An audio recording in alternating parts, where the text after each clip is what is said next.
Today I'm going to show you guys how to rig up a water intercooler sprayer on a 2005 WRX.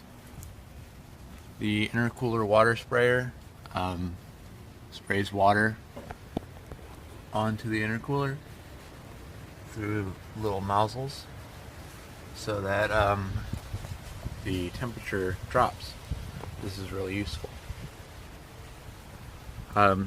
The intercooler splitter or seal from an STI has built-in water sprayers, but if it doesn't, you can just drill some holes in the little metal right here and add little irrigation nozzles with some vacuum line.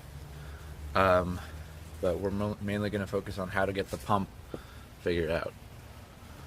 You start by taking off your washer tank, which is going to be two 10mm bolts right here.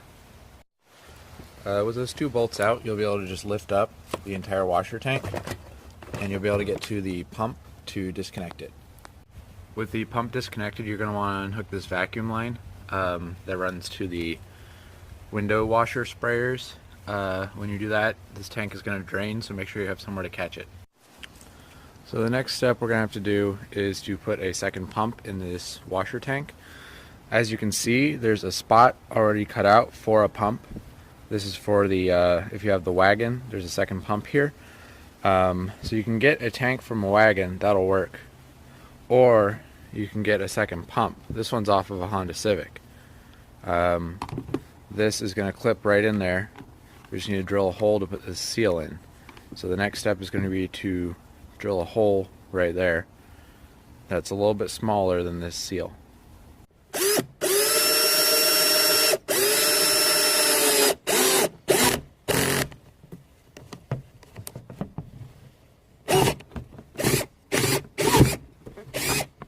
So my drill made a pretty bad mess out of this, so I'm just going to clean it up with a razor blade.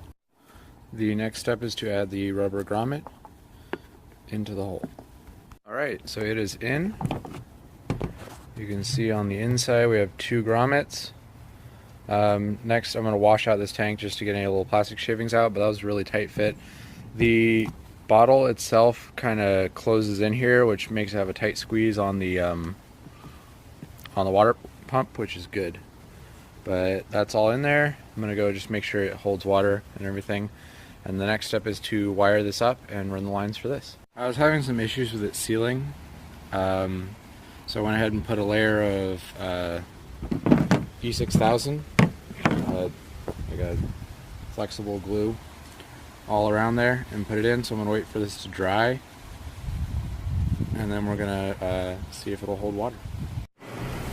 I had to throw some E6000 around the actual pump. As you'll see from this picture, when I cut the hole it wasn't perfectly circular, making it not seal. But now I've got it wired up. This one goes to the battery terminal. There's going to be a ring terminal on that. Right now I just have it grounding out on that. These are waterproof heat shrink connectors. And then I've got this wire running through the firewall inside the cabin.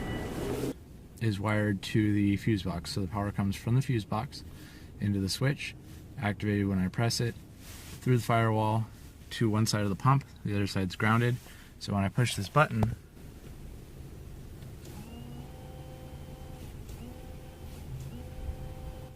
it sprays. You might be able to hear it, you can't really see it, but it does spray every time I push the button.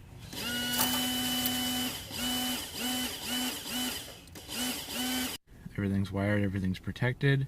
Made sure to wrap all my connections with electrical tape so nothing can short. And we are good.